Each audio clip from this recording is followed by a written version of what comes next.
This Adams Division podcast is taped in front of a live studio audience. Here's Park, the draw, the shot. It's trickles in. It's knocked away. Park with it. Scores! Ron Park wins the game. Ron Park, a rebound, and the Bruins win 3-2. To LaFontaine, he gets tripped up, gets it to May, and over the line. He's May going in on goal. He shoots. He scores!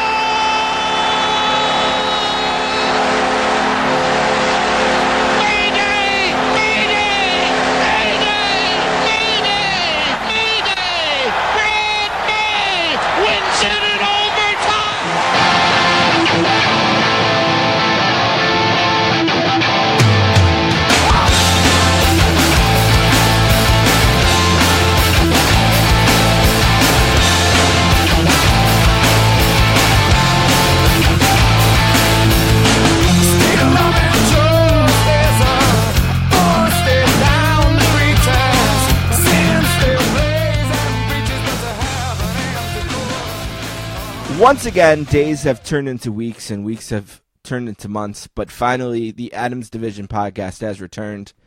I am your co-host, Steve Bennett, along with my main man, Peter Winston. What's up, Peter? Oh, it's great to be back talking sports and getting the Adams Division podcast booted up again, because our last one was in June, and we're now near the end of the summer, so maybe we'll kick up this schedule at some point. And we're like, yeah, we'll be back in a week to finish this off. For sure. 1 week, we'll finish it. And then we didn't.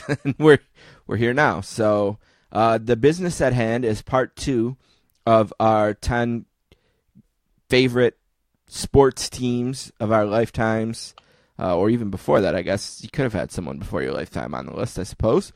But we went over 10 through 6 on the last episode, part 1, and today we'll do 5.1, or 5 to 1.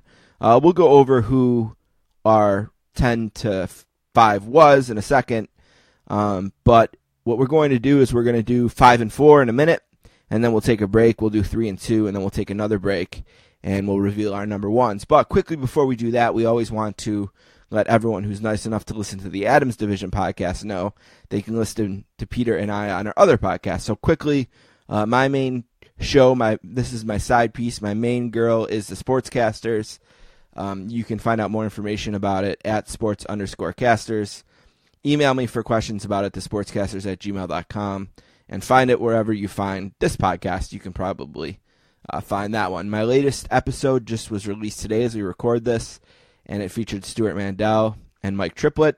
I am interviewing Richard Deitch on Friday, who will be a part of the next podcast, and I'm still working on a very big figure in the wrestling podcast world who needed to delay our interview to get past an event that he has on Labor Day weekend. Hint, hint. And when that completes, we will be able to get some time to do that. So that's where I'm at with the Sportscasters. What's up with Greetings from Allentown? Well, Greetings from Allentown. I'm trying to keep myself in the correct time frame between when we're taping this and when it will drop. Yeah, who knows? the episode that I am releasing very shortly after we're taping this is episode 132 on Central States All-Star Wrestling from Kansas City. As I said on the Place to Be podcast, hold your applause, America, on that one. It was interesting. Meeting some of the characters that I had never really seen before, but there were a few familiar faces like a Buzz Sawyer, and Kerry Von Erich magically appears because World Class had sent in a tape and they just aired it on the Kansas City show. But for my next episode, 133. I'm going to be taking a look, and I did a little poll on this on my Twitter at GF Allentown Pod, a August 1991 WWF show, and the vote came in, and it's going to be the August 12th, 1991 primetime wrestling that features the Macho Man Randy Savage's bachelor party. Oh, very fun. What an event that is. I watched it about 2 or 3 weeks ago, and It is a tour de force. There's no studio audience for that. It's just everybody kind of screwing around, and oh my God, it's everything you could have wanted and more. Now, Peter was just on the Place to Be Nation podcast, the flagship, and I'm going to be on September 30th for the January of 1990 show at MSG. So if you enjoy us here and you would like to listen to us with Justin and Scott, Peter's on every time they do a Saturday Night Live or Saturday Night's Main Event, and I'm on every few. I'm in the rotation, as they say, of the house shows. Yeah, they don't let me do the house shows because I'm too long-winded. The Saturday Night's Main Event is actually the best fit for me anyway because it's a shorter show. You need somebody to stretch it out, make Lanny Poffo jokes, and so on and so forth. Yeah, you were all over Lanny on this last one. Oh man, I like Lanny. I know you like Lanny too. You're good-hearted jokes. I do. Yeah, no, he was.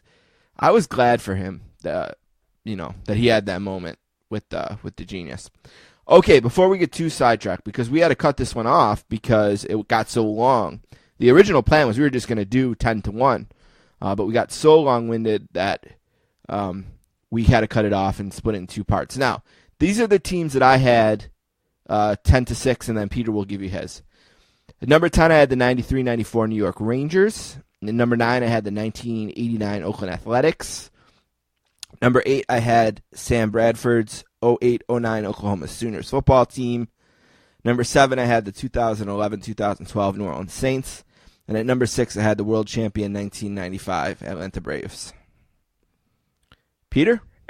And for me, at number 10, I had the 1993 Atlanta Braves, so a two-time defending NL champion that didn't get back to the World Series, but I certainly enjoyed them more for various reasons. Go back and listen to part 1 if you haven't already listened to it. At number 9, I had the 1990 Cincinnati Bengals, notable for being the last Bengals team to win a playoff game.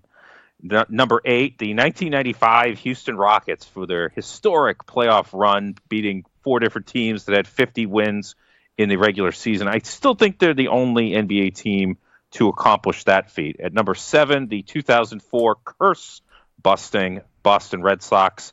And at number 6, the 2001 New England Patriots, victorious in Super Bowl 36 over the St. Louis Rams.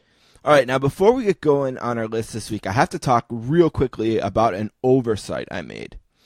Mm-hmm. Now, I'm not really sure why I did this. See, because when you make an oversight for a team that would probably be in your top 5, you can't do anything once you've done the bottom 10, because you wouldn't take out a top 5 team. Like I would have taken out probably the Rangers at number 10 would have dropped, and everyone would have fell a spot, and this team would have been somewhere in the top 5. But I screwed up. I don't know how I forgot them.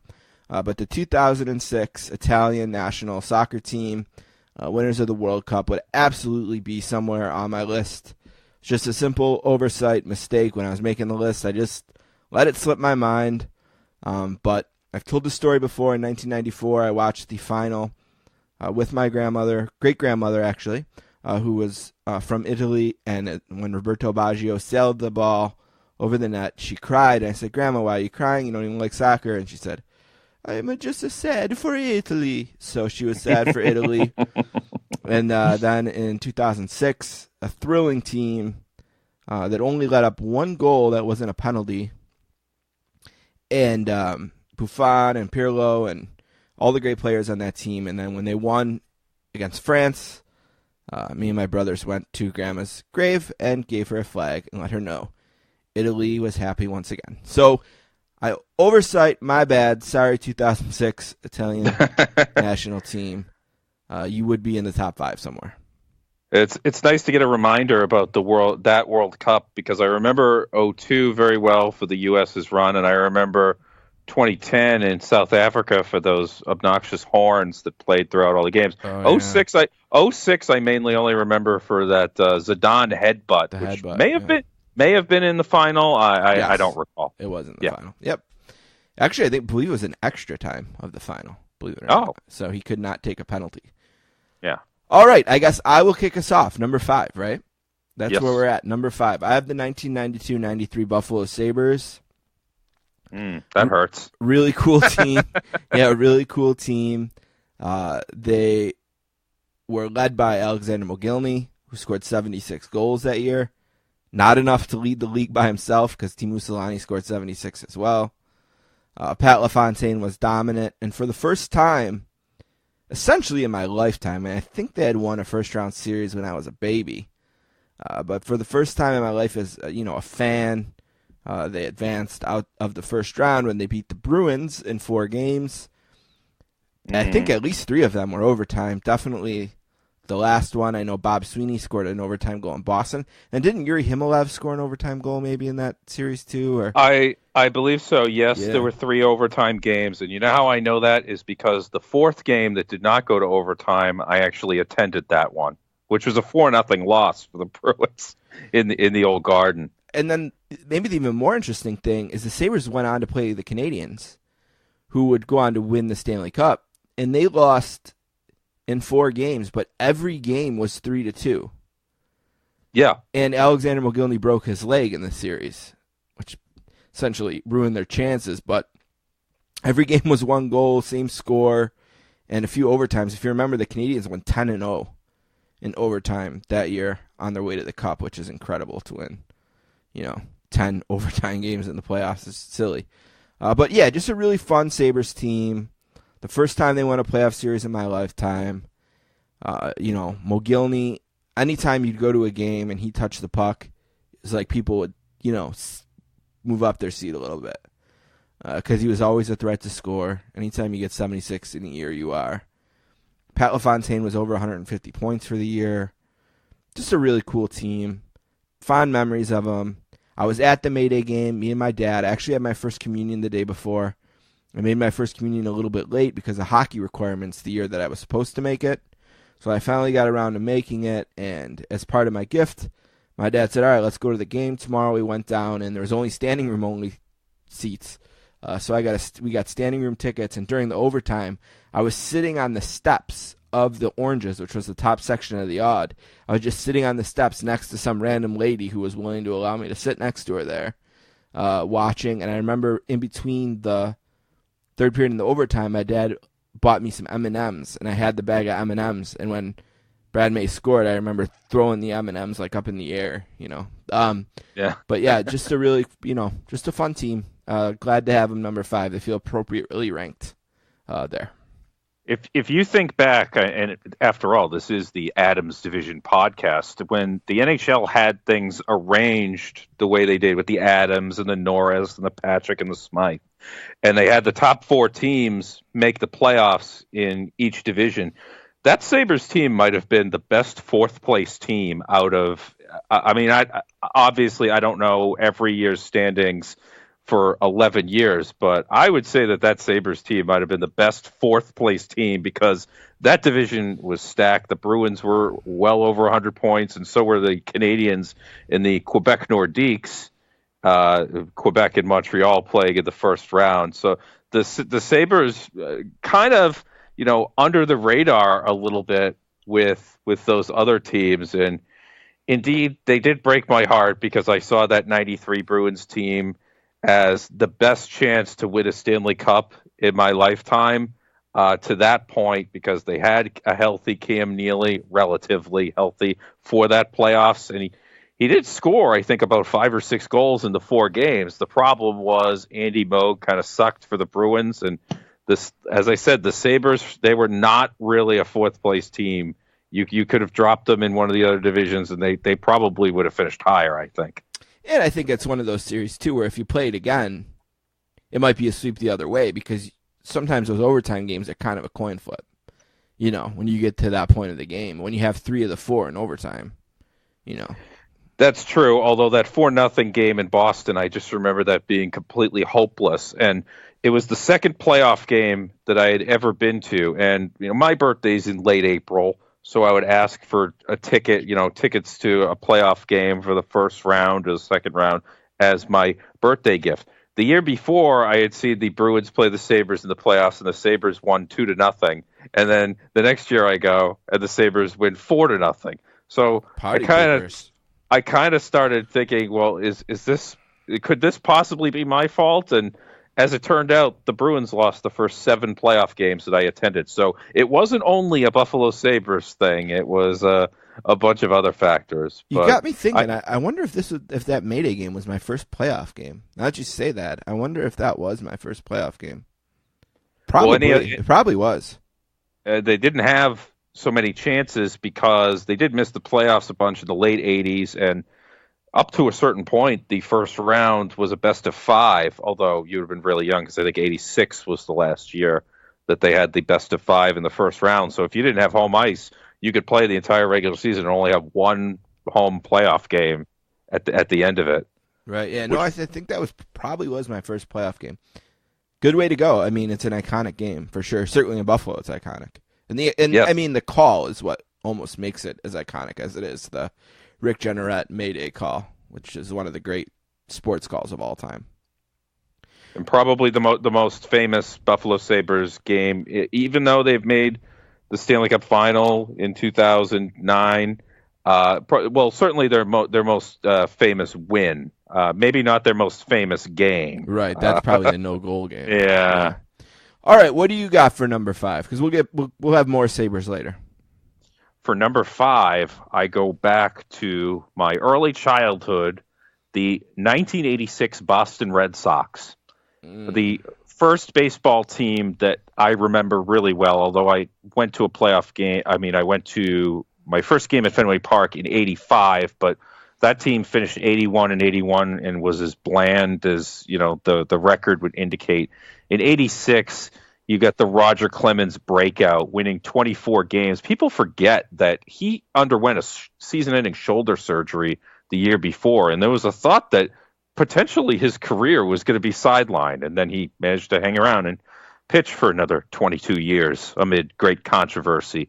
Wade Boggs, I mean, a guy who was totally not appreciated in his era, automatic 200 hits at least every year, hitting 357 in 86, which was the lowest during that time frame that he had.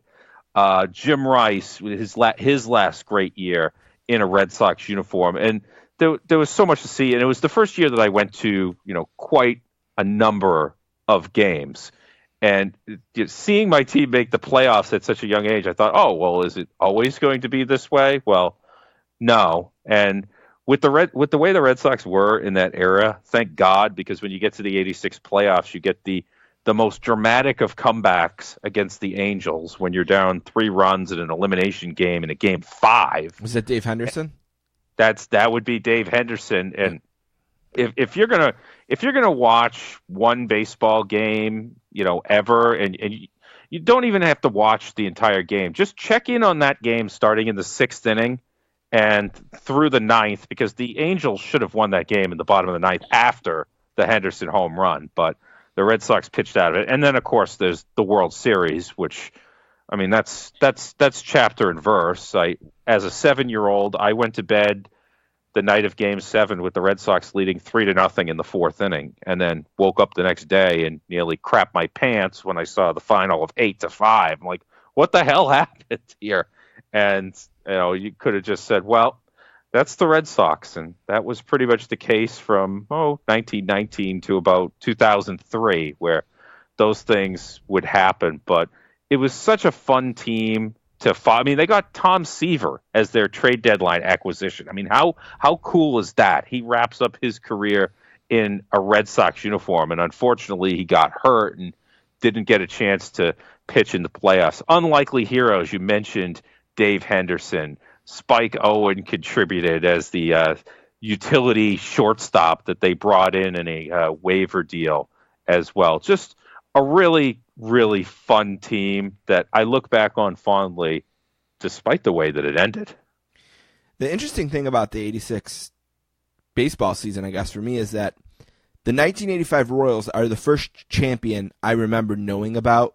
Like, I remember playing in the yard and talking about the Royals and George Brett being the champions. Now, in 86 is the first World Series I remember watching games. Like, I remember sitting down and watching parts of that World Series. And let me ask you this. Maybe I'm wrong about this, but wasn't there a rain delay between Games 6 and 7? There was. And actually, that kind of I'm glad you bring that up, because Game 7 was supposed to be started by Oil Can Boyd. It was his regular start, but he was awful in Game 3. And with the extra day, they decided to go with Bruce Hurst on 3 days rest, which is probably the right decision, except Oil Can kind of went on a bender, and he was known for that sort of thing. As a matter of fact, when he wasn't chosen for the All-Star game in '86, he was so upset about it, he left the team for about 3 or 4 weeks, which I had forgotten about until I watched an old YouTube video from the time period. I thought, oh, yeah, that's right. Oil Can Boyd literally went AWOL in 1986 in the middle of the season playing for a first-place team because he was mad that he didn't make the All-Star team because he had 11 wins. Well, of course, now we know wins is a function of something else, but he was still a pretty damn good pitcher that year, and he pitched the division clincher in September against the Blue Jays, a game that I was lucky enough to attend. It was a blowout, and the number one thing I remember was Wade Boggs on the horse, which was years before everybody decided to lionize him for being on a horse because the Yankees won the World Series. It's like, I've seen that before. Yeah, we're not even going to get into the Mookie Blaylock stuff, but man, could you imagine every time someone poses this question, what sporting event would you wish Twitter was around for? The '86 World Series always comes up. Oh, you mean Mookie Wilson when you? Oh yeah, what did I say? Blaylock? Yeah. Oh yeah, Pearl Jam in my mind. Yeah, yes, I meant Mookie Wilson. Of course, Mookie Wilson. Yeah, Mookie and of course Buckner. But man, could you imagine Twitter? Whew. It's a Boston, New York thing. Anytime those two cities have something in a playoff setting, it's definitely going to be amplified.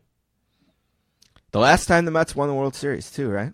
And then they weren't in it again until 15. Oh, they were in 2000 against the Yankees. Yeah. Well, don't worry, that one's forgettable, and I think 15 is going to mostly prove forgettable as well. But was that the Royals? Royals, right? Yeah. That was the Royals. Yes. Interesting. All right. Anything else on them? No, that's it on the '86 Sox. All right. Number 4 was really close to being number 1, and that's the 2018-2019 New Orleans Saints. Man, what a team! What a fun team! Just week 1, little bit of a disaster. They lose to the Bucks. Week 2, they almost lose to the Browns. Yeah. They almost lost 2 games at home to start the season against bad teams. But then all of a sudden, it just clicked, and they went on a run, and they would pummel teams, and they would just come out and they would score right away, like on the first drive, touchdowns, and man, they were good. And then they played the Cowboys on like a Thursday night and didn't win and weren't very good. The Cowboys had a good plan. Kind of slowed them down a little bit. They didn't play anyone the last week, and they win a playoff game the following week, or well, in 2 weeks, they had to bye. Win the playoff game against the Eagles, and then obviously the disaster of the NFC Championship game. But wow, what a great team! Love everything about them. Love the stars of the team. You know, Drew Brees, Kamara, and Cam Jordan, and Mike Thomas. These are awesome, really fun New Orleans Saints. Just a really cool team that if they would have finished the deal, probably would have been my number 2 team on my list. But instead they're here at 4, which is really high. And probably one of the more interesting things about them is when the playoffs started, I said to Tammy, I said, you know, one thing about the playoffs this year, which gives me pause to relax, is that it can't end worse than last year. And of course, hold my beer. I was dead wrong. So a really tough way to end, and it's something I really want to put behind me, but know that I can't, that it's not going away, at least not this year. They had a preseason game and on CBS, and I watched a quarter and a half, and they mentioned the final play of the non-interference play 3 different times by the middle of the second quarter. I was like, This is going to be a long year. But, wow, great team. Love them. Disappointed they didn't have a chance to play the Patriots in the Super Bowl. But didn't work out. Didn't go our way. We didn't get the call, and we couldn't finish it off in overtime. So doesn't take away for how much I loved them and how much I enjoyed watching them play every week. And just what a fun season it was. So hats off to the 2018 New Orleans Saints, my number 4 team. And they were, like you said, they were laying the lumber to everybody during about an 8-week stretch in the middle of the season. And to give everybody a peek behind the curtain, I recall there was one game where the Saints played Cincinnati, and I think they won like 51-14. It was just a total joke of a blowout. And I texted you for the first time. I said, boy, I am not looking forward to the inevitable Patriots loss to the Saints in the Super Bowl. And it came so very close to actually happening, if not for that one thing, which shall remain unspoken. But the Patriots may have lucked out there not facing that Saints team. Although it would have been an interesting matchup the way the Patriots are playing defensively against that Saints offense, the way they were going. It's interesting. But yeah, hell of a fun team. And interesting that back to back we have teams that maybe suffered the darkest moments in their history, right? Like you had the '86 Red Sox, very dark moment there, and then I have the 2018-19 Saints who end with a very dark moment as well. So. Yep. All right, what do you got for number 4?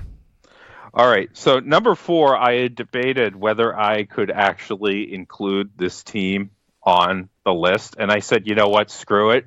They kind of played a season in the summer of 1992, and I'm talking about the 1992 U.S. men's basketball team, the original Dream Team.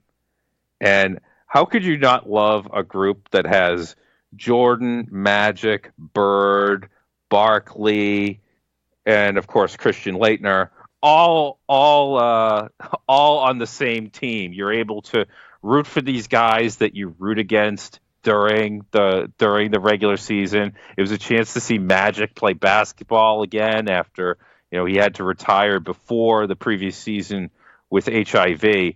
I mean, what a fun time that was, where they had to qualify for the Olympics by playing in that Tournament of the Americas, and they were just pounding the crap out of teams.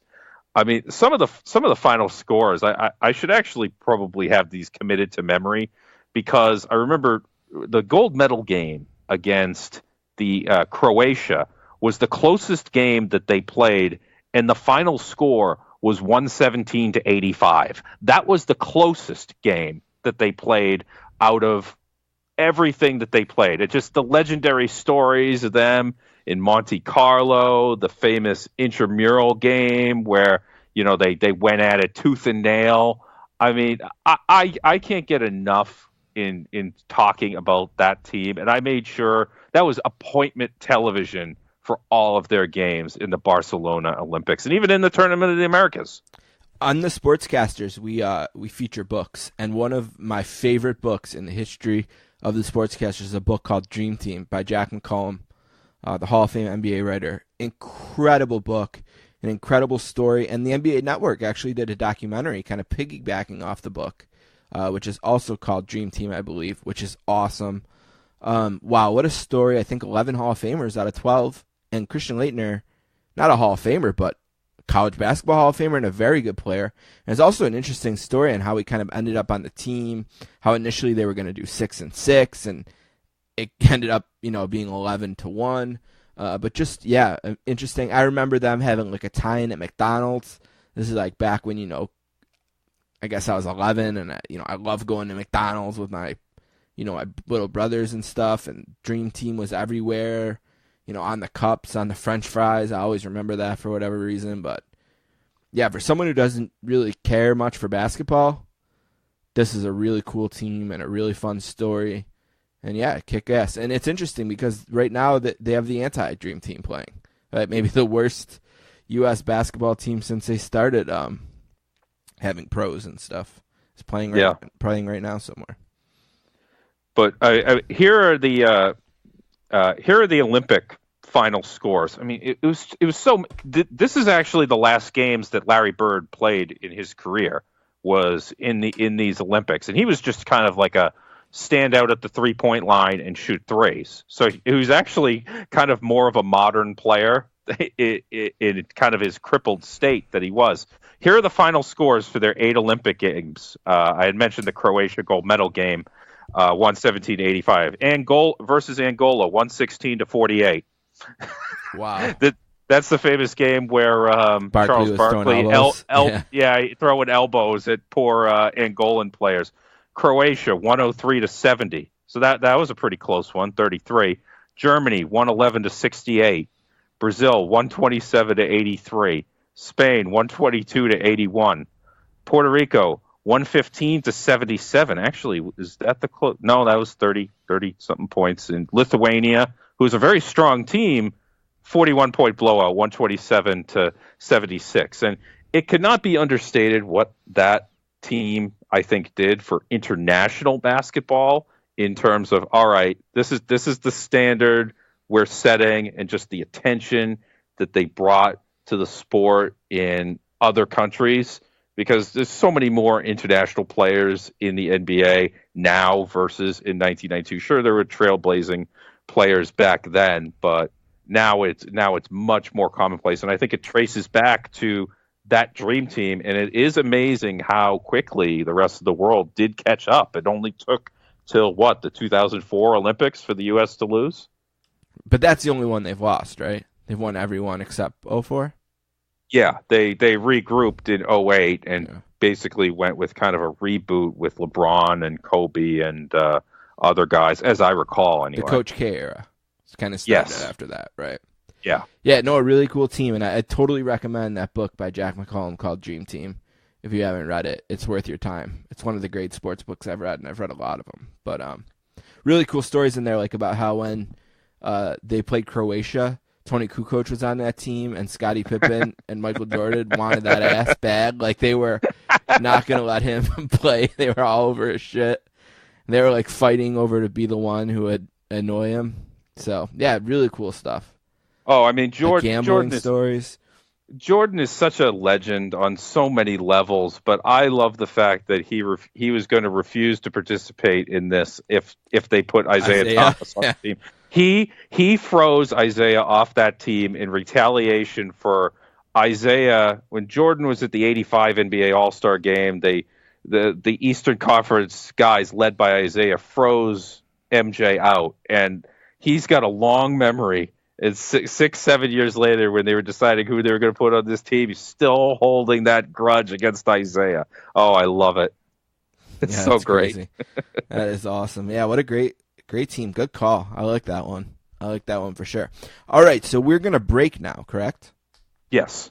All right, we're going to take a break. The Adams Division podcast just getting going here. We each got 3 teams left, the big 3 on each list. We will be right back.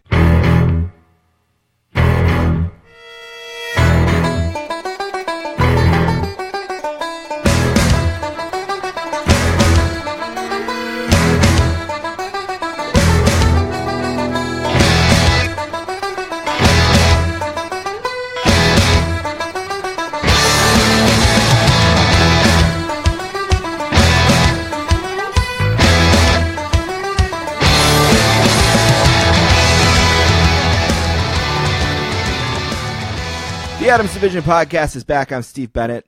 Peter Winston with me here. We're counting down our top 10 favorite sports teams of all time. Still a little bit of business to do. We have number 3 and number 2 before we take another break. And also in between 3 and 2, we're going to spin the dial a little bit and talk about our most hated team of all time. Mm-hmm. All right, I will kick us off. Number 3, the 2005-2006 Buffalo Sabres.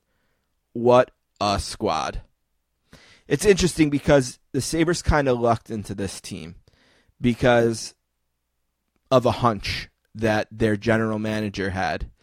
The general manager at the time was like, you know what? I think that this team, that this league is going in a different direction. He kind of looked out. He anticipated that there'd be a work stoppage, maybe not as long as it was. And he anticipated that coming out of that, there'd be a new set of rules that emphasize speed and skating and special teams.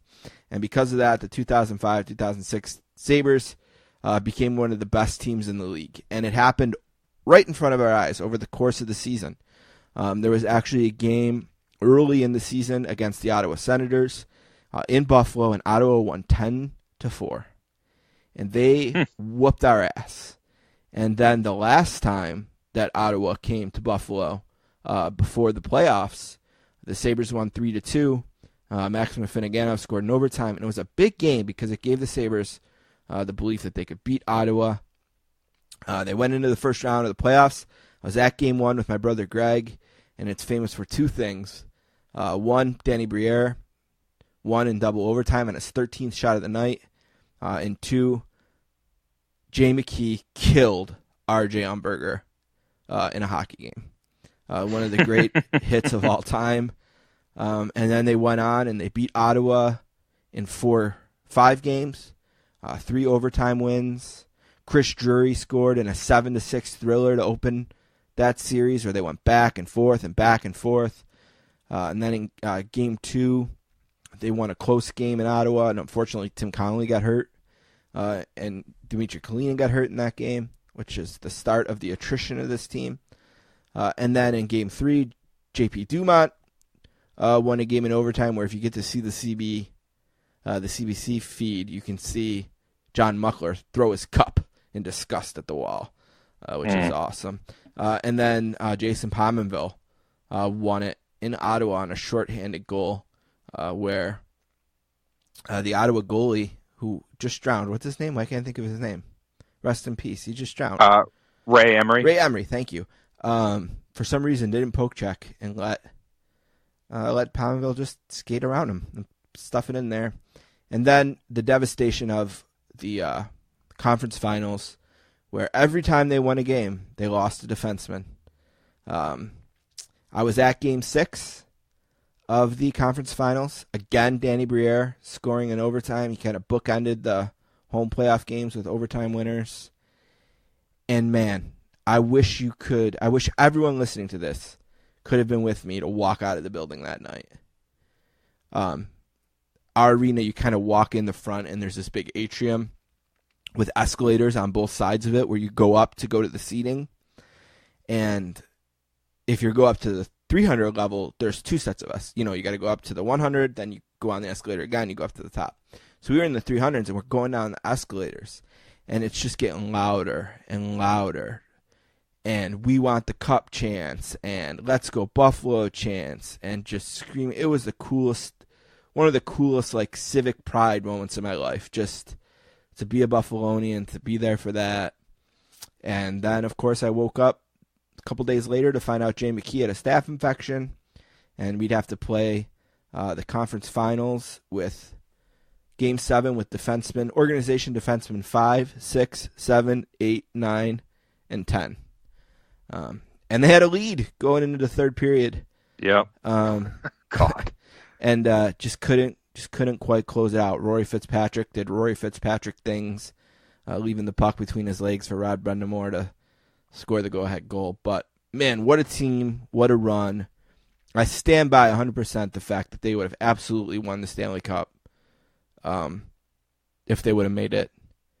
Yeah. They just couldn't get over that last game. That Jay McKee infection was like the one injury they just couldn't withstand. But what a cool team. Chris Drury, Danny Briere, Tim Connolly, who I will fight with anyone, was the best player in the world at the time. A 4th overall pick, becoming the superstar everyone thought he could be. Man, what a team. My favorite Sabres team of all time. Worthy of the number 3 spot for sure. Well, I'm not going to ask you to name the 6 defensemen who played in Game 7 of the conference finals when they were down to it, but it was pretty much just Brian Campbell and a bunch of scrubs. Yeah, Doug Janik, I think. Doug Janik, Jeff Gilson, Nathan Pache, Nathan Pache, who had played 1 game in that regular season. He's thrown in there in Game 7 of the Eastern Conference Finals. Now, you had mentioned they had a lead going into that third period, and with the game 2-2 mid-third, a puck over the glass penalty to Brian Campbell. To Campbell. Yep. So the worst person it could have happened to, since he was, I mean, with all respect to Tony Ludman, the best defenseman that they had. I'm still of the belief that the 07 Sabres the following year were the superior team. They did finish with 3 more points than the 06 team, but they did kind of flame out in the second round against Ottawa. So No, that was the conference finals. They won 2 rounds. They beat. Yeah, that's right. They beat the Islanders and the Rangers. You know what happened to Ottawa was what we were talking about earlier with the Boston Sabres series. The 06 and the 07 playoff series were the same but reversed. Ottawa just won the overtime games. You know, they were the same games, the same competition. The Sabres tied game 2 with like Danny Briere scored in the last minute with the goalie pulled, lost in overtime. You know, they lost game 5 in overtime. You know, so it was a very similar series. They just didn't win the overtime game. So flame out, okay, fair enough. I mean, they're a President's Championship team who with huge expectations. But Ottawa was as good as them those 2 years, and they played twice in the playoffs, and they split them. So, I think Ottawa in 06 was a stronger team because they still had Chara at that point, and I think that makes a huge difference. Even though they went further the following year when he was gone, but they were the two best teams. They were the 2 best teams those 2 years. You know what I mean? In the conference was Ottawa and Buffalo, and it was kind of like when Detroit and Colorado would always have to play, right? And whoever would win would usually go on to the Cup. Unfortunately for us, playing Ottawa in the second round and losing Tim Connolly, and losing Dmitry Kuklinin in that series, they just didn't have enough at the end, you know, because right away in the conference finals, Henrik Telinder broke his arm, you know, they just couldn't not get injured, you know, and then of course that staph infection Jay McKee woke up with, he told me on the Sportscasters, he got that cut in the Ottawa series, so it waited, you know, until Game 7 of the next series to bother him at all. Yeah. You know, and he was life-threatening illness. Like, his wife was driving him to the hospital. He thought he was going to die. So, I mean, that team basically had it all except for superior defensive depth. I mean, you had Ryan Miller in net. Your backup goalie is Martin Biron, who is a competent starter in the league at the very least. But in kind of looking back, I was surprised to see that Maxim Afinogenov was actually the leading point scorer on that team, and that's partly a function of Briere being injured for part of the season, and he only played 48 games. But when the playoffs rolled around, he was Mr. Clutch for them, like you said. Yeah, he was awesome. Drury was awesome. They were a great team. And you know what? I'll even defend their defensive depth. It wasn't bad. It's just that it wasn't 10 deep. You know what I mean? Like, they had decent depth. But depth can only go so far. You know what I mean? Like, you only have so many guys. And when you got, you know, when your best defenseman on the ice is your number 4 defenseman, you know, and Campbell's better than the number 4 defenseman. But my point is that, you know, 4 guys are out, so you're down to your 1 pair of NHL defensemen. You know, and then you have to come up with 2 pairs that nobody has that depth. No one. You know, no team in the world. But great team. I love them. I think of them fondly. I wish they could have finished it. Would have been amazing. But it doesn't make me like them less. They were an awesome team. And 07 was great too. They're in my honorable mention. Could have made the list. But I already had a couple other Sabres teams I wanted to put slightly ahead of them. But yeah, great couple years. Hopefully someday we can play games like that again. That'd be really fun. Yeah. Well, I know the feeling about just coming up short because I'm staring at some posters on the wall of a certain team that came up 1 game short this year that, I will confess, did not make my list. But if they had won that final game, they probably would have been number 1. As amazing as it would be, this year's Bruins would have been number 1. But who are your number 3? For number 3, now everybody hates the Patriots unless, of course, you're a Patriots fan, and you knew that they were going to turn up on my list. But the question is, which of the teams? Because you know they've had so much success, and I chose the 2000. Can I guess? Oh, go ahead. It's got to be the first one, right? The one that. Oh no, they were already on there. Oh, they were already on there. Okay, yes. so one more. All right, then the one that beat the Panthers, whatever year that was, 03, 04. Okay.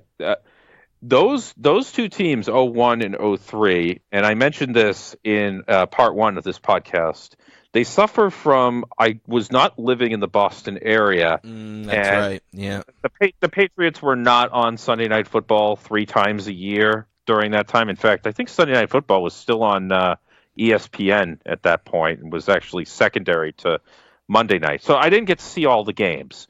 So this is actually from more recent vintage. This would be the Deflategate, Revenge Tour team, the 2016 New England Patriots. So it was my favorite Patriots team of all time. Why didn't I say that? well, you like them mainly for their final game, which yes. was something completely out of character for that team, because the first thing that comes to mind is the Brady suspension, one of the most unjust things I've ever seen in my life. Dumb. Anybody who can be somewhat objective about it knows that, the ideal gas law, I mean... Just read Dan Wetzel on this. Dan Wetzel, totally biased. Look up Dan Wetzel, Deflategate. He'll said it. Nobody wrote about it better. Nobody followed it closer. Read his stuff and then try to tell me it's legit. And I'll be shocked. Nobody who's being objective can read his stuff on this and not think it was just idiotic bullshit. But go ahead. I was so upset by it that I boycotted the NFL for the first 4 weeks of the season, coinciding with Brady's suspension, and just hated my now good friend Roger Goodell, because I'm actually staring at an autographed football that was given to me a couple of Christmases ago that says, "To Pete, Merry Christmas, Roger Goodell." Ew. So if you had any questions about Roger Goodell, he's a Merry Christmas guy and not a Happy Holidays. Well, I like that, but screw yeah. But okay, so you get past those first 4 games. The Patriots were 3-1. They had Jacoby Brissett starting the last 2 games because Jimmy Garoppolo apparently does not know how to play the quarterback position without getting himself hurt. We learned that even further last year. When Brady comes back, the 5th game of the season in Cleveland, which they won by 20 points, they still had 7 road games left.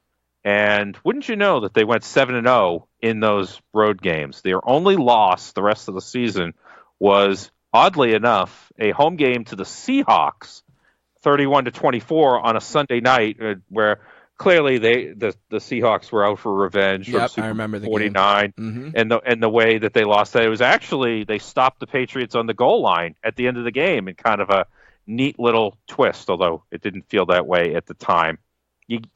The team, they roll into the playoffs. They have their usual divisional game against Houston where they rock them. They dominate Pittsburgh in the second half, win 36-17. So going into the Super Bowl against Atlanta, I'm trying to remember what the point spread was for that game. Just kind of quickly, I want to say it was 7. No, it was only 3 apparently. But it feels like that the Patriots were a much more dominant team than that Falcons team, just kind of thinking back. And we all know what kind of happened. I mean, I had a party at my house and people started to leave at 21-0. And some of my friends' kids were being obnoxious. So I had to take them to my basement and put on the 1993 Royal Rumble to get them away from my other friends because they were threatening to leave. And why 93? Why'd you pick that one? Okay, I did not pick that one, okay. But they were, I think at the time, 9 and 10 years old, and they said, "Can you put on the 93? Because we don't know who won that." Okay. And I thought, oh, well, you're in for a real treat. While in the back of my head thinking, wow, the criticism of that is that everybody knew Yokozuna was going to win. So it's kind of funny. And as I put that on for them, Atlanta scored to make it 28-3. And the Patriots had their long drive, the famous 2:12 left fourth quarter. And I emerged back upstairs after watching a little bit of the Rumble match myself. And when the Patriots scored a touchdown, okay, all right, fine, we're going to maybe make this respectable. But when they missed the extra point, I freaked out, and yet I pumped my fist because I had made an imaginary prop bet saying that there would be a missed extra point in the game. So everybody looked at me like, what the hell is wrong with you? They're trying to come back in this game. But when it comes to miraculous comebacks, I mean, how can you really top that. I mean, yeah, the Bills came back from Glorious. 30. The Bills came back from 35-3, And that was awesome. I'm not a Bills fan, but that was awesome. They got some help with some turnovers by Houston, and also the Oilers being a flawed But wasn't team. there a huge turnover in the Patriots game? Wasn't it Hightower? Well, yes, there was when Okay. it was 28-12, and you get the strip sack because Freeman didn't come out and chip Hightower as he just kind of went in unimpeded on Matt Ryan. Although you could say maybe Matt Ryan could have seen him and just get rid of the ball, but so many different things happened in that game where if it goes differently, the Atlanta Falcons win that Super Bowl. Yeah. And I know, Thank and I God know it it. didn't. I know it made your vindictiveness towards the Atlanta Hawks is shocking to me, and I feel that I thought I felt great hatred for the Yankees, the Canadiens, and all of that, but your hatred for the Atlanta Falcons, considering that you're a Saints fan in Buffalo, New York, that's some purebred stuff, and I have to give you a round of applause for that. I definitely enjoy it when you pick on them. Although I did feel bad. I did feel somewhat bad, and then I woke up still drunk the next morning. The best $10 I ever spent in my life. I mean, we say these things and it's exaggeration, but I think I stand by it. The best $10 I ever spent was during the summer. Saints fans took up a collection to buy a billboard for the month of September to post right near the stadium, the new Falcons stadium, where if you wanted to walk into the stadium, you had to walk by it, and it simply said 28-3, and it stayed there in all its glory for September. Man, did I love it, and it was a great $10 spent. And I think that comeback kind of takes attention away from how dominant that Patriots team was during the rest of the season. I mean, do you realize? I mean, they went 8-0 on the road because they won the opening game with Garoppolo starting in Arizona. I mean, how many teams go 8-0 on the road? That almost never happens in the NFL. But they managed to do it. Awesome moment in that Super Bowl. My favorite moment has got to be Home Depot guy coming down to the sideline to be there to see his team win with his 25-year-old girlfriend. Arthur Blank, Yeah, yes. I wonder if they're still standing there. Do you think they're still standing on that sideline waiting to win the Super Bowl? They might be, although I'm hesitant to pick on NFL owners considering that Robert Kraft, may have had a thing going on, but that's a completely separate conversation with his love of massage parlors, or so it seems. Well, luckily for me, Gail Benson is a saint. Not a New Orleans saint, but a religious saint.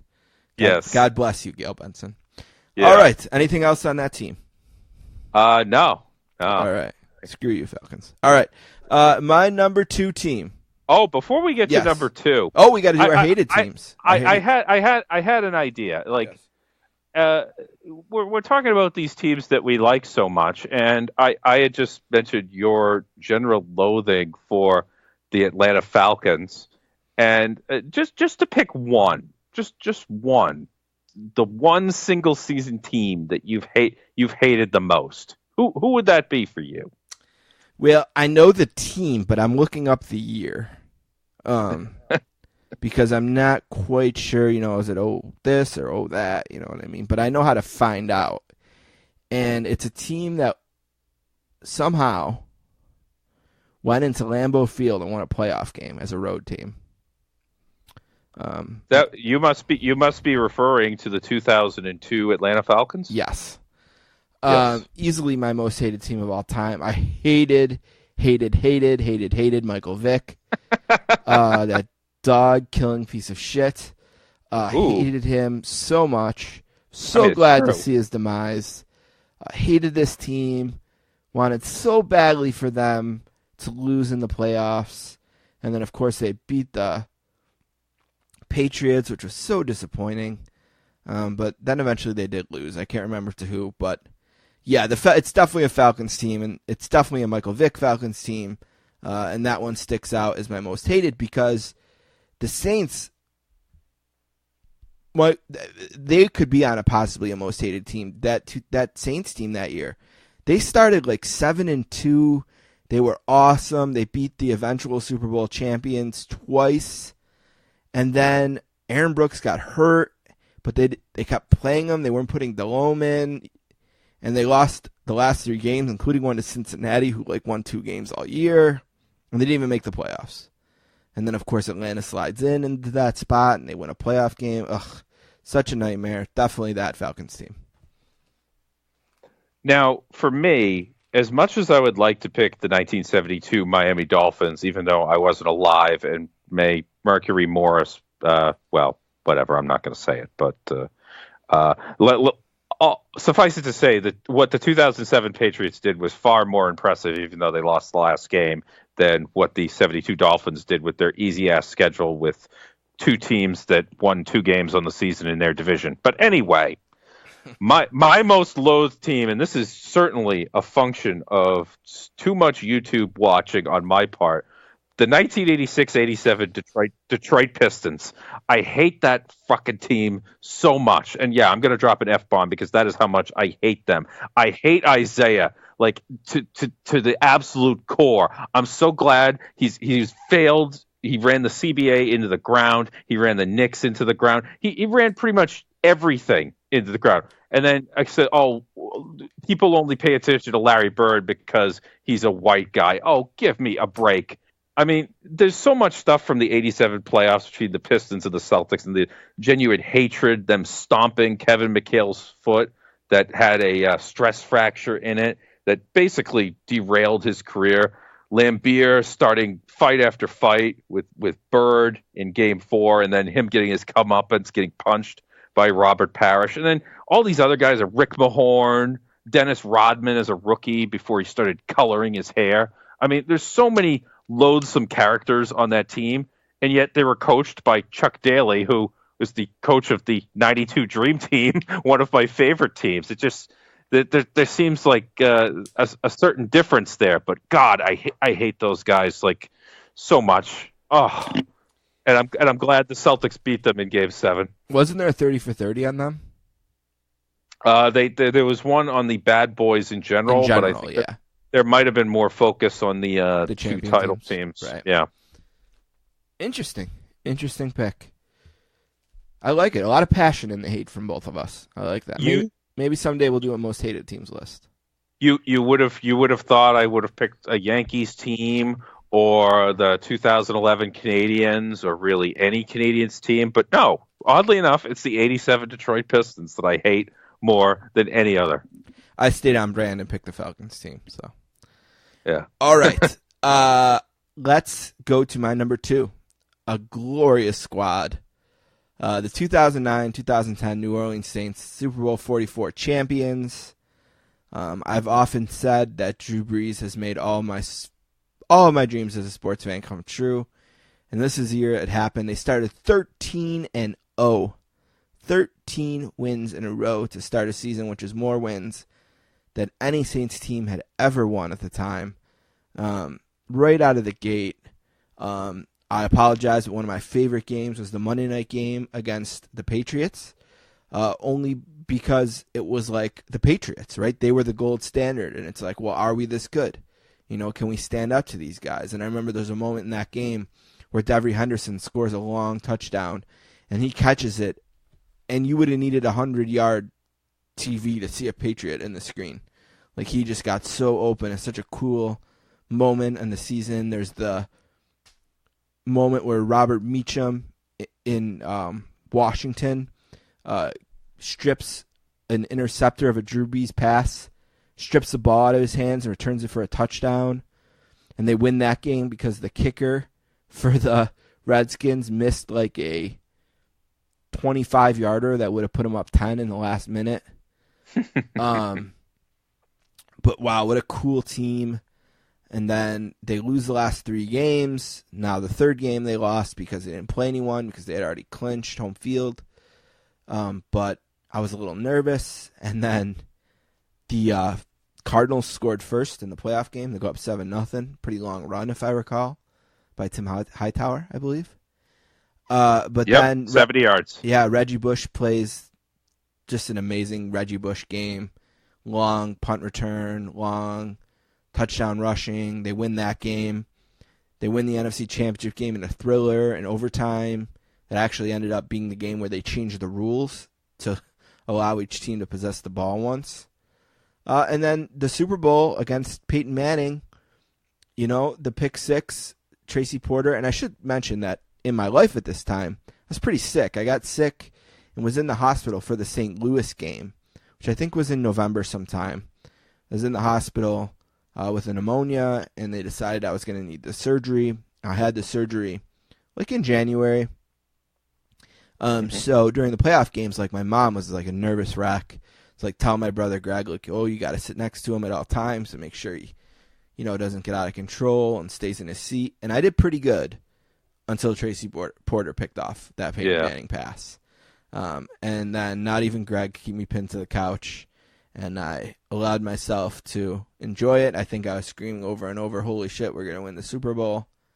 My friend's wife was there with her trumpet playing When the Saints Come Marching In after every time the Saints scored. And I just remember hearing it in the background. And wow, what a fun team. What a fun year. I still can't believe the Saints won the Super Bowl. I can't believe it happened, but it did. It happened in 2009 thanks to Drew Brees and Sean Payton and Marcus Colston and all the great players, Fujita, Vilma, Porter, obviously, Jabari Greer. Just 53 guys that I hold really close to my heart. Love the 2009-2010 Saints, and there's only one way that they wouldn't crack the number one on this list, and I'll tell you all about that in a few minutes. Okay. And like in looking like through there, my main memory of them is when they got to 13-0 and when they lost. Yeah, Saturday night game. Yeah, they were not actually at the time thinking, were they not trying to go 16-0? But now I remember the Colts were in a similar situation where I think they won 14 to start. Maybe. I think they went 14-0, and then they decided to call off the dogs at that point. And I'm of the belief that you should just go for it if you have a chance to do something that never happens. You should always try to take that opportunity. But I remember that Patriots game very well. It's because they were doing some sort of documentary on Bill Belichick for that one season in 2009, which coincidentally was the worst Patriots season with Brady, at least since 2002. And the Saints just absolutely destroyed them, 38-17, not even close. And there's a clip of Brady saying, we're just not good enough. But I kind of take that to mean, that Saints team was so good and so fearless because the iconic moment in the Super Bowl, an onside kick. I mean, the grapefruits on Sean Payton to do something like that on that kind of stage to, on the hopes of maybe we can steal a possession away from Peyton Manning. And that's exactly what they did. But as it turns out, like Tracy Porter with the big interception, and me being a resident Indianapolis Colts hater of the time. I mean, they would certainly make one of my least favorite teams lists, one of the Manning Colts teams. But the Saints winning that Super Bowl over Manning and the Colts, it almost felt like my team won the Super Bowl because I was rooting for them so hard in that game. They beat Warner, Favre, and Manning, all Hall of Fame quarterbacks, to win the Super Bowl. And Tracy Porter, interestingly, the only player on the team from Louisiana, was the one who made the big play there in the Super Bowl. What do you got for number two, buddy? For number two, I have this team probably could have been my number one, but again, I was only 7 years old when they won the NBA title. The 1985-86 Boston Celtics. Now, I know that you're not a huge NBA guy, and I don't know how much you necessarily know about this team. Not a lot. Okay. Just like what I learned in like the Lakers Celtics documentary, just like things I've read. I just know them in a historical sense, not very up close, more broad. I wouldn't necessarily call it a super team because the only big acquisition they had for that year was Bill Walton. More on him in a second.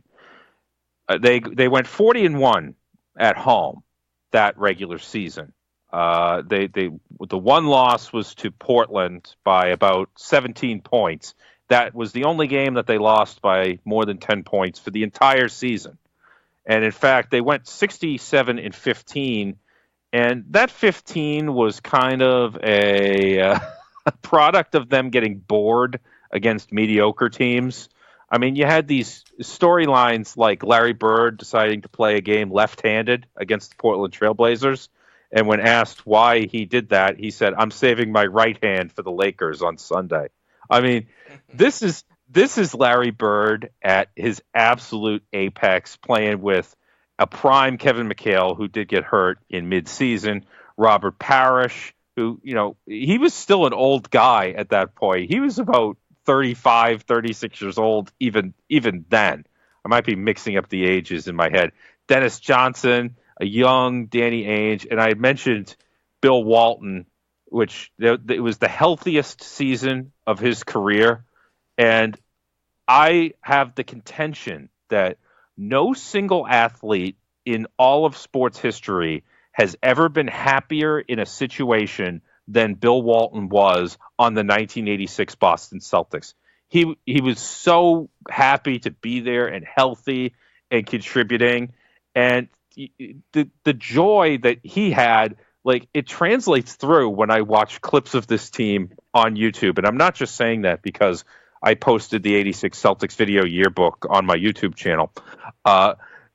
There's a 6-minute video of just Larry Bird and Bill Walton pick and rolls that I literally watch about every 3 weeks because they just made it look so damn easy. Like I said, by the way, if you include the playoffs, they went 50-1 at home. Imagine being a season ticket holder for that team, and you go to all the games, that's awesome. and they only lose one of them. They lost to Portland, and it was the only game where they truly got blown out in the regular season. They beat every other team in the NBA. They had at least one win against every team from the Western Conference. This is probably Larry Bird's greatest season overall. They go through the playoffs. They sweep the Jordan Bulls, although he didn't have the supporting cast then. They roll Atlanta in 5 games. That's the most memorable for Game 5, where it was a fairly close game. It was about 9-point game in the third quarter, and the Celtics went on a 36-6 run, including 24 straight points. That sequence is pretty famous. That's on YouTube. And then they swept Milwaukee in the conference finals. Nice little revenge for getting swept by them in 1983. But the only thing lacking from that season is when they got to the finals, the Lakers did not show up for their beating in 86, and they lost to the Rockets in 5 games. But that Rockets team, they were kind of the real deal. They took the Celtics to 6 games. The fact that they were able to win 2 out of the 3 in Houston kind of speaks to them, although that cheap shot artist, Ralph Sampson, starting a fight with Jerry Seasting, who is only 15 inches shorter than him, and that kind of led to the madness that was Game 5. But Game 6 in the Boston Garden, Larry Bird himself said that it was the greatest game that he ever played. The place is going bananas. They intimidated the hell out of Ralph Sampson. I mean, everything about that team, whether it be, Bird, McHale, your big 3, all the way down to Sam Vincent, David Thirdkill, Scott Wedman, all those guys, kind of at the back end of the roster. It just brings me such joy to watch it, and that's why I return to it again and again. Beautiful. Cool team. Did you get to go see him play? I never got to a Celtics game until 87. As a matter of fact, though, the Celtics home games at that time were airing on the local sports channel, Sports Channel New England. I don't know if they had sport. They have Sports Channel New York up by you. No. Yeah, we had something called the Empire Sports Network, which is probably similar. Right. Yeah. Yes. So the Celtics games aired on Sports Channel, and it was a pay channel, and we only got NESN because my dad wanted the Bruins and the Red Sox. He didn't care as much about the Celtics. And I went, and this may have been during the 86 season, I went to an autograph signing at the mall in my hometown where Bill Walton was signing autographs. And I told Big Bill that I couldn't watch the game the next night because my parents didn't have Sports Channel. So Bill Walton kind of shamed my parents into eventually getting Sports Channel because I kind of used that as ammunition. And as I sit in my basement recording this, I have to turn around in my chair. I'm looking at my Celtics pennant that I have hanging on the wall, autographed by Bill Walton, and it's one of my most prized pieces of sports memorabilia that I have. I was lucky enough to see the 09-10 Saints. They played here in Buffalo. Oh, yeah, that's right. Week 3 or 4, something like that. So I did go to that game. So I did get to see the champs play early in that season, which is cool. But, yeah. All right, let's take a break. Let's build the drama. And when we come back, we will reveal our number 1 teams of all time.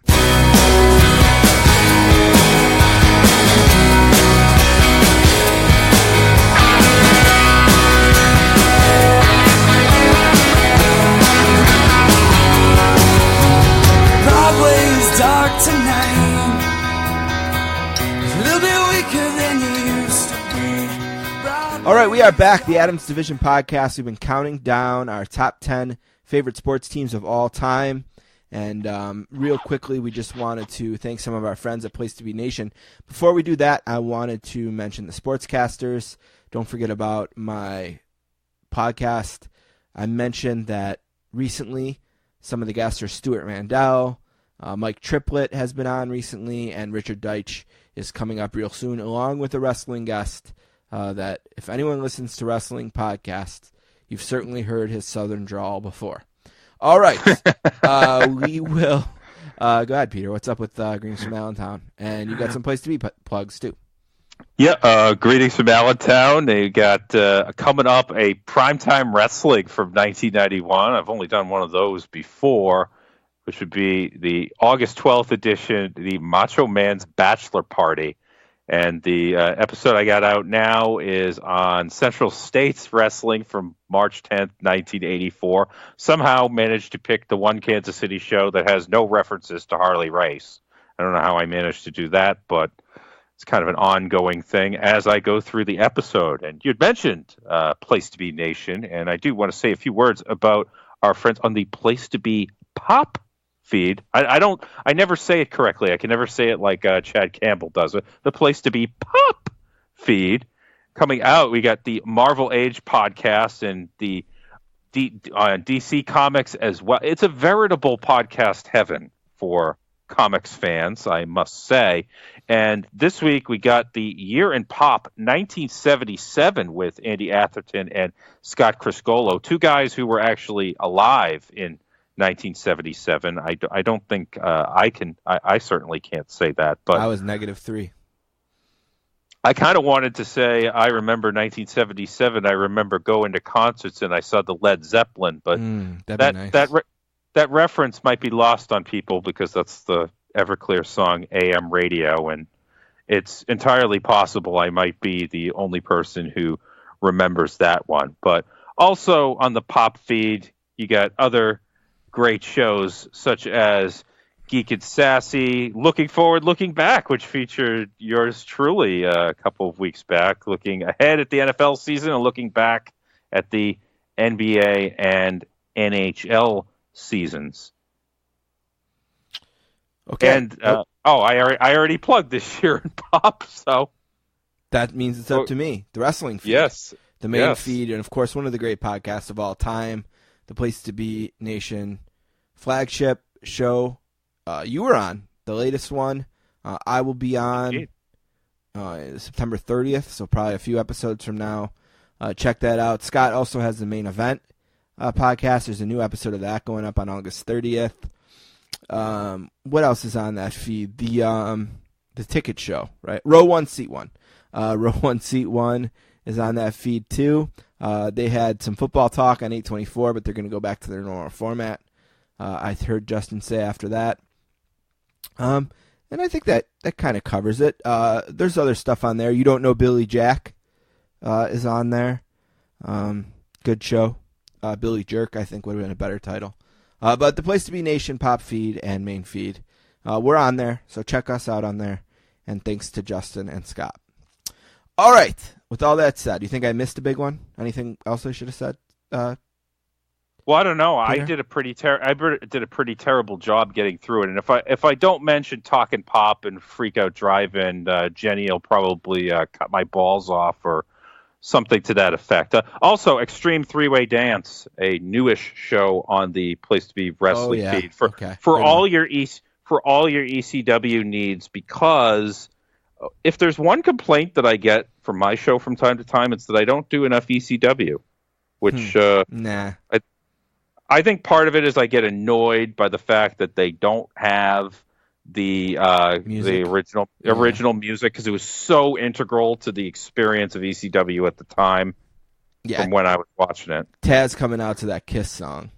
I know it's not, it's not Enter Sandman, which many people would think of first, but man, that was an awesome scene to be in. I'm pretty proud of the fact that I can say I've never been asked to be on a single Place to Be Nation podcast other than the main one. Oh. Never one time have I been asked. So, congratulations to me. All right, before I give out my number one, I want to recap my list real quick. Number 10, 93-94 Rangers. Number 9, the world champion 89 A's. Number 8, the 2008-2009 Oklahoma Sooners. Number 7, 11-12 Saints. Number 6, the world champion Braves from 1995. Number 5, the 92-93 Sabres. Number 4, the 18-19 Saints. Number 3, the 05-06 Sabres.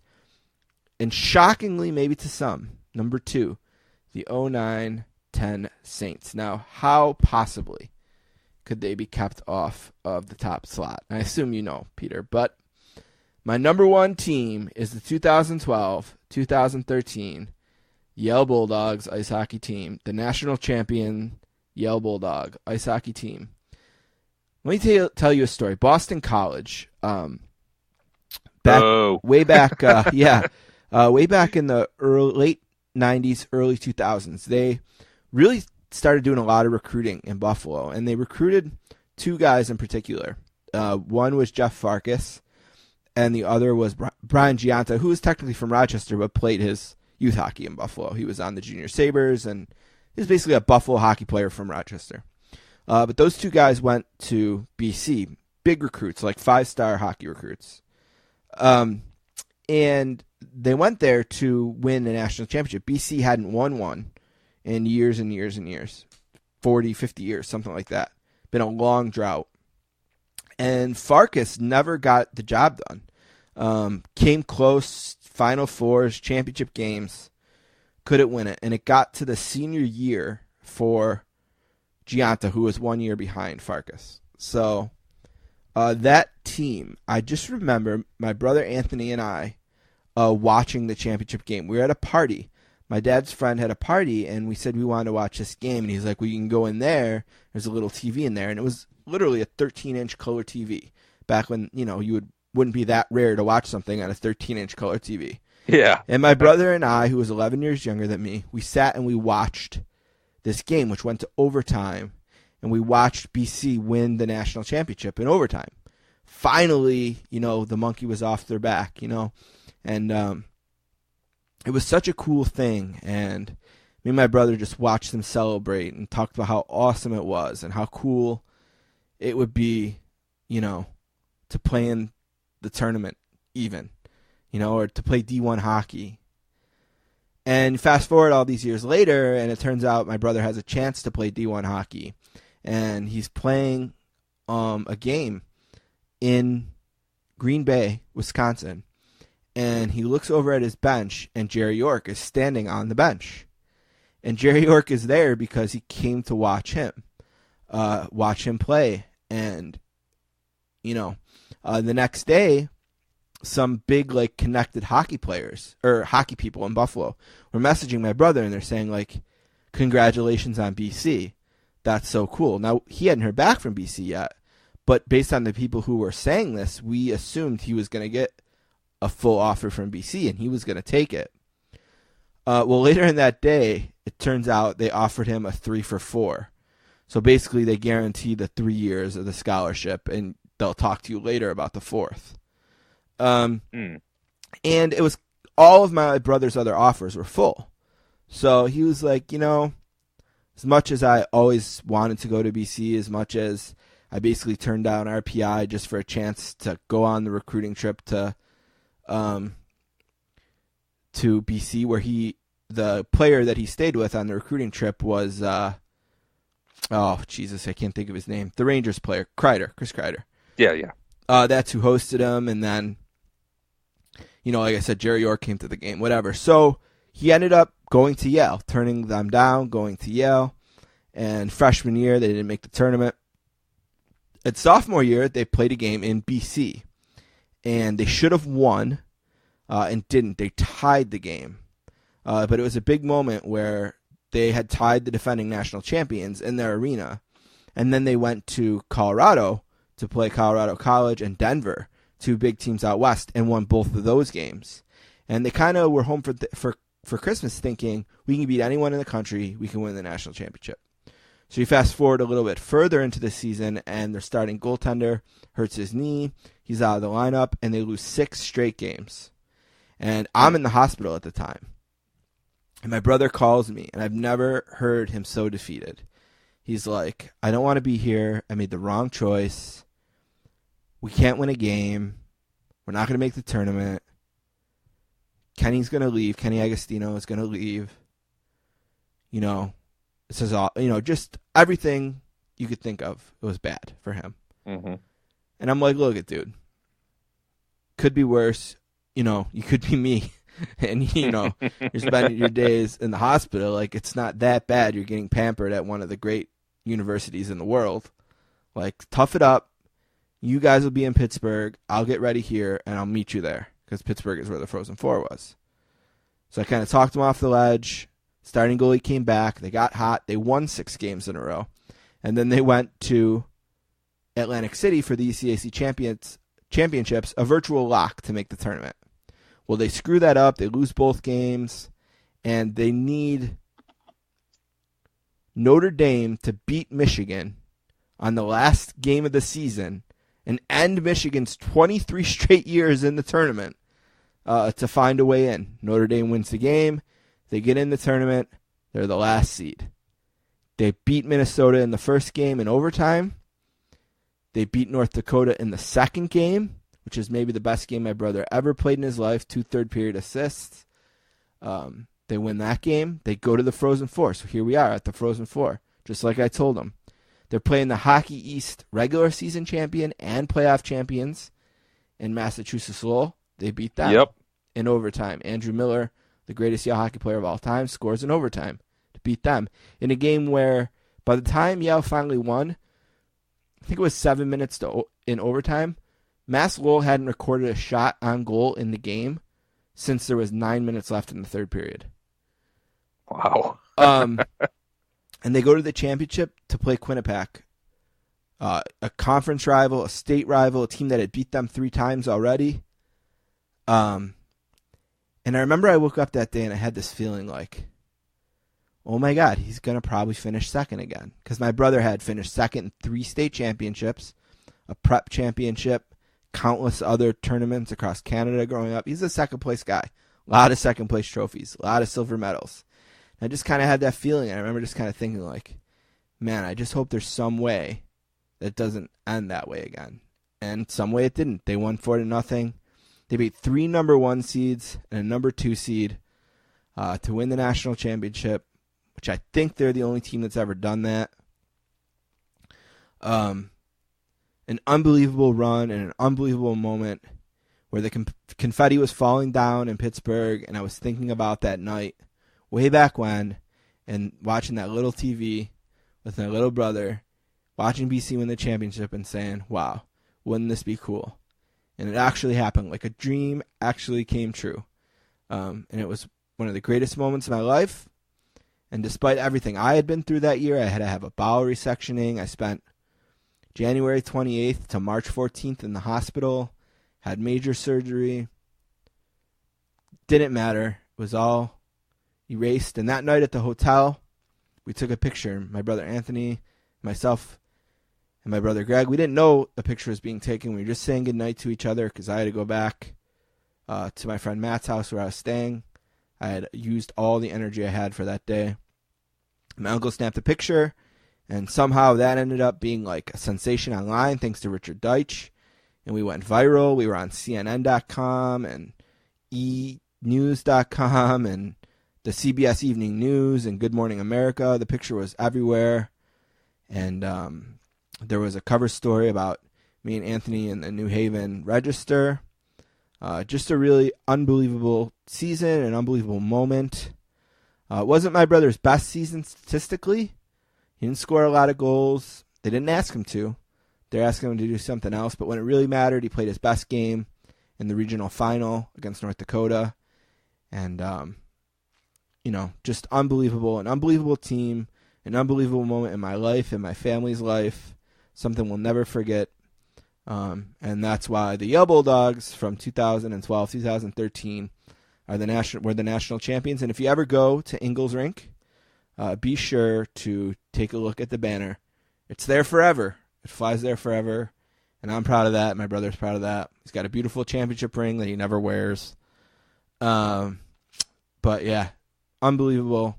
Very cool. The only possible way the Saints could have been bumped, it happened in 2013 with the Yale Bulldogs. And actually, I did a 4-part documentary on the Sportscasters at the 5-year anniversary, where we went through each game with 2 guys from the team, usually the stars of the game. Like the Mass Lowell game, I had Andrew Miller on, who scored the winning goal.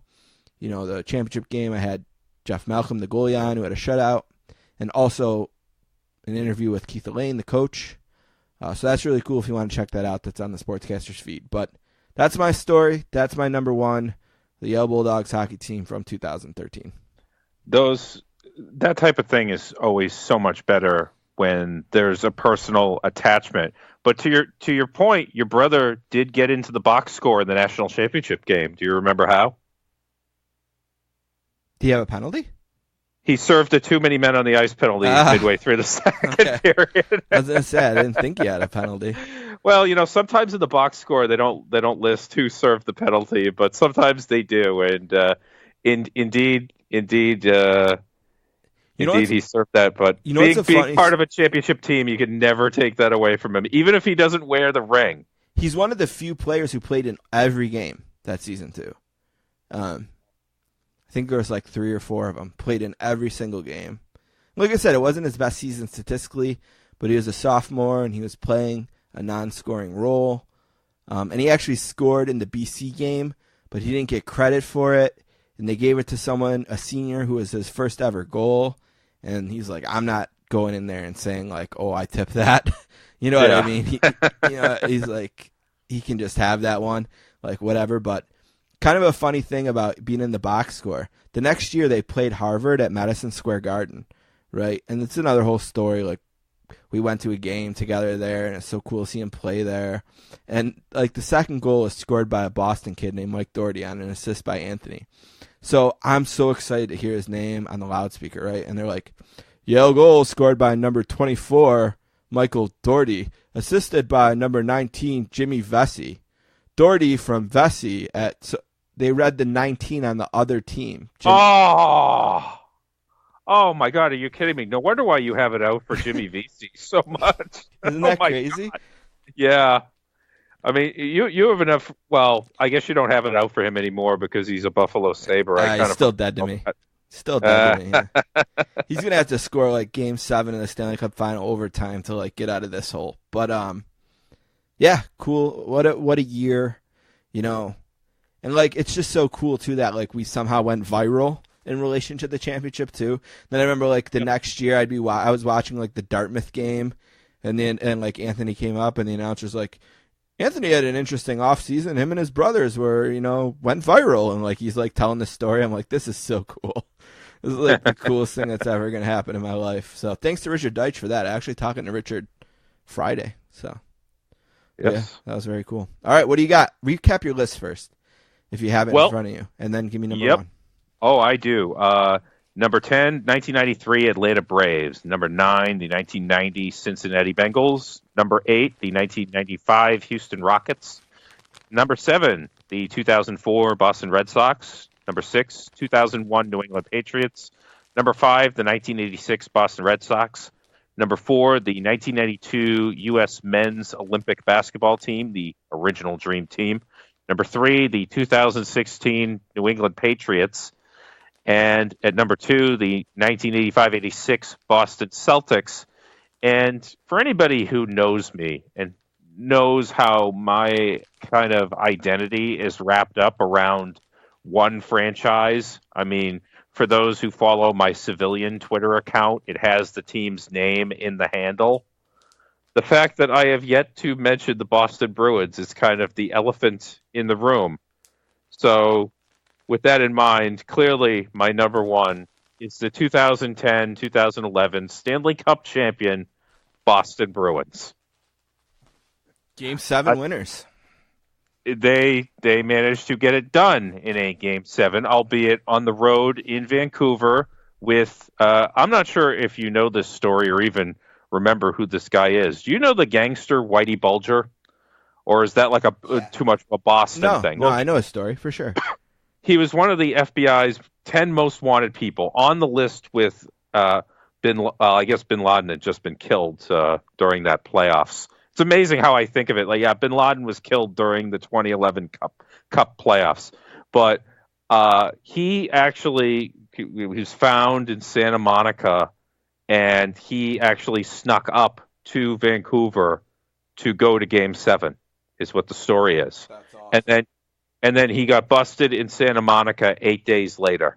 I mean, I absolutely love that story. A loathsome human being, but enough of a hockey fan that he was going to go up there and do that. Now, I was fortunate enough to go to a hell of a lot of games that season. 38 home games, one unfortunate road game at the Nassau Coliseum that the Islanders beat the Bruins.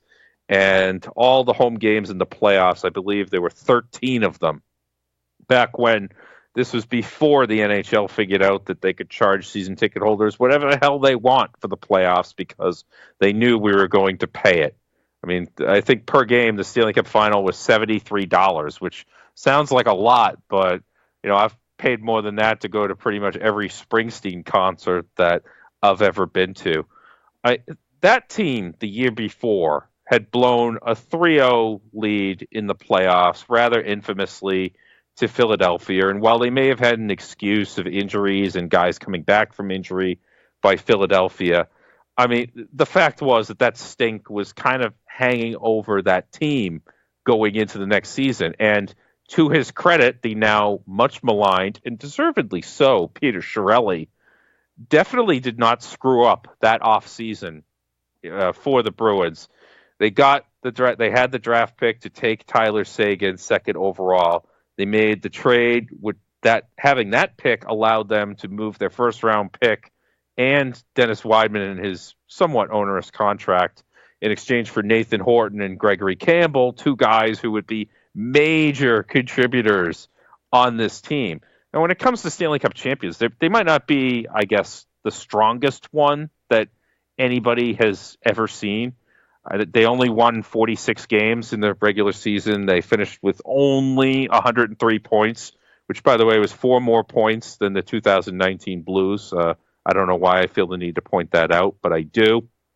But there were so many exciting games in that regular season. The blood rivalry with the Canadiens, with Max Pacioretty getting introduced to the stanchion by Zdeno Chara on what I termed a clean hit, but caused Montreal fans to call neuf-un-un, or whatever the emergency number is up in Quebec, to report him to the police, and that whole madness. You had the rivalry with the Flyers dating back to the year before. That was still going strong. And then 2 games in Pittsburgh where the Bruins came back from multi-goal deficits in the third period to win. So many exciting games in that season where I could probably do an hour and a half podcast just on that team and probably still leave a bunch of stuff on the table. The Stanley Cup final, the fact that they won all 3 of the home games after Nathan Horton was put out the way he was by Aaron Rome. But not even to forget the 2 Game 7s earlier in that playoffs, an overtime Game 7 victory over the Montreal Canadiens, where everybody was kind of mildly expecting the worst because we had seen that kind of thing happen with Montreal. Even though the Bruins had beaten them in the playoffs before, sweeping them in 2009, were kind of conditioned a certain way. And the exciting 1-0 game against Tampa in the conference final, Game 7, the greatest hockey game that I've ever seen in my life. No penalties called on either team. Nothing you could even argue was a penalty. Great goaltending from both sides. Kept that game scoreless until about 7.5 minutes left when they finally broke through the Tampa 1-3-1. I mean, there's so much to love about that team. I have so many posts. I have an entire wall devoted to the 2011 Bruins. I'm not ashamed to say that. I mean, I was saying how the 2013 Yale team is extremely personal for you. And while I'm not related to anybody on the Boston Bruins, it felt deeply personal for me because I'd been a season ticket holder for a long time, dating back most of the years, all the way to 1998. Sat through a lot of cruddy hockey to get to that point. And to see them win that game in some bar near Faneuil Hall on that night in June of 2011, it made it all worth it. And I will tell you this, Steve, at some point for the Buffalo Sabres, probably in the 2025, 2026 season, I'm projecting, when the Buffalo Sabres win the Stanley Cup and something similar happens to you, I hope that you have those same feelings that I had on that night. My connection to this team is Nathan Horton. My brother used to be coached by this guy named Darryl Belfry, who was from Fort Erie, Ontario. And Horton is from Welland, Ontario, and Belfry was like his personal coach, was actually at the draft with him and everything. And I would see Nathan Horton all the time, picking my brother up from skates. Anytime Darryl Belfry had ice, Nathan Horton was out there, and my brother used to skate with Nathan all the time. And man, I was scared for him when that happened, but it kind of changed the whole series. Like, almost never thought like the Bruins weren't going to win after that. It flipped a switch, and the funniest thing was when they got the 5-minute power play as a result of that, the Bruins didn't score on that. And kind of during that intermission, I remember there was a feeling of, well, we're screwed now that we didn't score on that one. And what happened was the opening faceoff of the second period of Game 3, the Vancouver won the faceoff because the official dropped the puck too soon. It was one of those situations where they would have whistled it down and obnoxiously redone it in today's hockey. Amazing how things have changed in 8 years. So they win it back clean to Alex Edler, who handles the puck, and all of a sudden his stick explodes. So this allows David Krejci to charge in, gain possession of the puck. He takes a shot and rings around, and Andrew Ferentz throws like a miracle wrist shot from the corner at the blue line, so at the corner of the zone, that somehow eludes Luongo, 1-0. And from that point forward, the Bruins scored 20 goals, including that one, in the final 5 games, where Vancouver only scored 4. So even though it was the biggest blowout of a 7-game series that you'll ever see in your life, it was 23-8 for that 7-game series. And everybody talks about, I don't want to hear about the officiating in that series because it went both ways with stuff going on. I mean, I remember Yannick Hansen spearing Adam McQuaid in the nuts with 7 minutes to go in Game 7, and the officials just looking the other way. Spearing him in the nuts. A man doing that to another man. Can you imagine that? I mean, my God. But I mean, nothing'll take away. I mean, I'm staring at Chara holding the Stanley Cup right now. I love having that on my wall. Well, my iPad says I have 5% left, so we got to start wrapping this down before it dies. Fans, we're out of time. We're out of time. Let me ask you this real quickly, though. So this is the only Bruins team on your list. There's 3 other finalists I can think of. Maybe, right? 90? Did they play the Oilers another time or just not? In your lifetime? 88 and 90. 88 and 90, that's right. So 4 other finalists. How would you rank the other 4? I would have to go 2019 first because that team, if they had won Game 7 against St. Louis, would have been number 1 on my list. 2013, while an immensely frustrating team at times, they would have to rank second because I went to all the games that season. I didn't miss a single home game during that lockout-shortened season. And between 88 and 90, it's close, but I have to give the 88 team the edge over 90 because they were the team that finally broke through and beat Montreal, ending a streak of 45 years without beating the Canadiens in the playoffs and 18 consecutive series losses to the hated Habs. All right, well, we will be back this fall for a special 1994 edition of the Adams Division podcast as part of the Place to Be Nation's 1994 series. And then I would imagine after that, we still have to do the Royal Rumble list because we missed it last year. Oh, we did, yeah. Yeah, so we still have that kind of hanging out there. So I think that's where we're headed. But thank you to everyone who listened to all of this talk about our favorite teams, the last 2 episodes, part 1, part 2. Thanks to Scott and Jeff for having us on the Place to Be feed. Don't forget about Greetings from Allentown at GF Allentown Pod on Twitter and the Sportscasters at sports_casters on Twitter. We are out.